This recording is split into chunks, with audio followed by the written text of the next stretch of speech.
সত্যি বলতে গেলে ফার্স্টের দিকে আমি ভেবেছিলাম ভিডিওগুলো দেবো না, শুধু মাকে দেখে ডিলিট করে দেবো। তারপরে আমার মা বললো যে কেন দিবি না, দে, সবার ভালো লাগবে, সবাই দিচ্ছে। তো সেই জন্য হচ্ছে আমিও ভিডিও দিলাম। এখন দেখো আমরা হচ্ছে নেমে পড়েছি। তো ও মানে ওঠার সময় আমার যতটা না ভয় করছিল, নামার সময় তার থেকে একটু বেশি ভয় করছিল, কিন্তু মানে দারুণভাবে নামিয়েছে।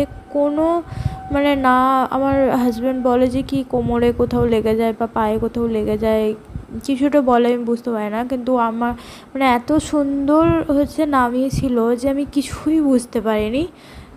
মানে যখন মানে নামছিল উঠছিল তখন একটু মনে হচ্ছিলো, কিন্তু এত স্মুথলি নামিয়েছে না, তো কিছুই বোঝা যায় না। এখন হচ্ছে ব্যাগপত্র নিয়ে মানে ব্যাগ নিয়ে এখন হচ্ছে আমরা এয়ারপোর্ট থেকে বেরিয়ে যাচ্ছি। এখান থেকে দেখি কি পাওয়া যায়, কি মানে এখান থেকে হচ্ছে মানে অটো বা টোটো যেটা পাওয়া যাবে ওটাই করে যেতে হবে। তারপরে হচ্ছে বাসে উঠবো। এই দেখো আমরা টোটো পেয়ে গেছি, টোটোয় করে যাব বাস স্ট্যান্ড, তারপরে সেখান থেকে বাসে উঠবো। বাসে উঠে তারপরে যাব হচ্ছে বাড়ি। অনেকটা সময় লাগবে, আর এদিকে ভোর 3টে থেকে জাগা, ঘুমও পাচ্ছে।